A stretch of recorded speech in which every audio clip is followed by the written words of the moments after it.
Kami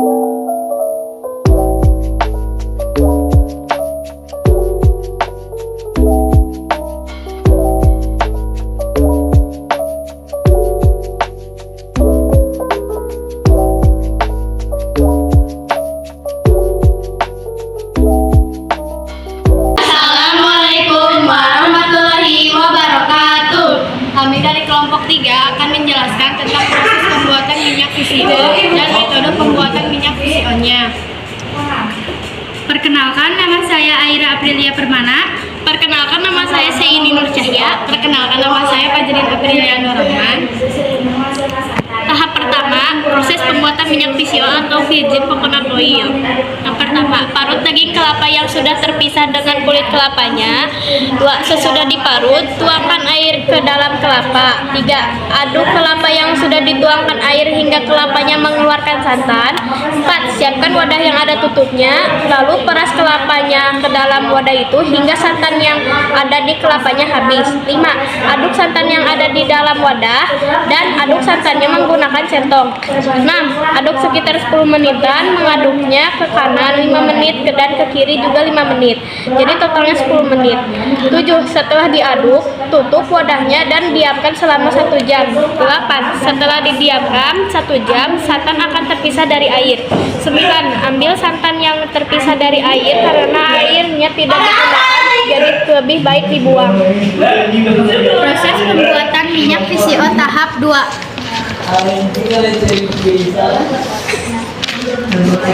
Setelah santan kelapa yang terpisah dari air akan didiamkan selama 24 jam.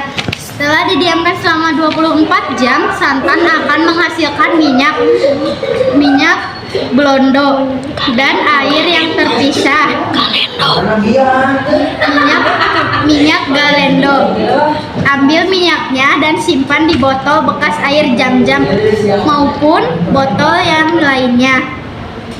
Setelah itu, ambil blondo atau minyak galendo di dalam wadah.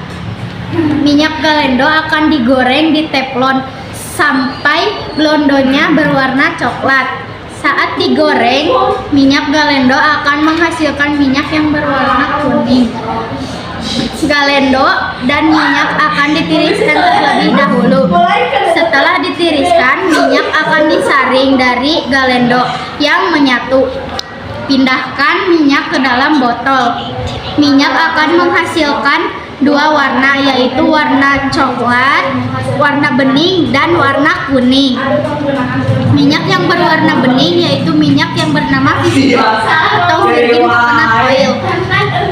Minyak yang berwarna kuning yaitu minyak hasil dari blondo yang bernama cooking oil atau bisa disebut minyak kletik. Pembuatan minyak VCO dibagi menjadi 4, yaitu 1 metode enzimatis, 2 fermentasi, 3 pembekuan, dan 4 sentrifugal. Metode enzimatis adalah salah satu metode dalam produksi VCO yang dapat menghasilkan produk dengan rendaman yang lebih banyak. Salah satu enzim yang bisa digunakan adalah enzim bromelin, di mana enzim ini akan hidrolisis protein dan membuat minyak dapat terpisah dengan air di dalam emulsi santan. 2. Fermentasi merupakan proses pengawetan makanan alami di mana mikroorganisme seperti ragi dan bakteri mengubah karbohidrat seperti pati dan gula menjadi alkohol atau asam. Alkohol atau asam berfungsi sebagai pengawet alami dan biasanya akan memberikan rasa yang kuat dan kekenyalan pada makanan yang difermentasi. 3. Pembekuan adalah proses mengawetkan produk makanan dengan cara mengubah hampir seluruh kandungan air dalam produk menjadi es. Keadaan beku menyebabkan aktivitas mikrobiologi dan enzim terhambat sehingga daya simpan produk menjadi panjang. Proses mekanis yang memanfaatkan media permintalan untuk memisahkan satu atau lebih komponen sampel menurut kepadatan atau ukuran. Sementara cairan, gas, atau tak bercampur dapat dipisahkan dengan sentrifugasi.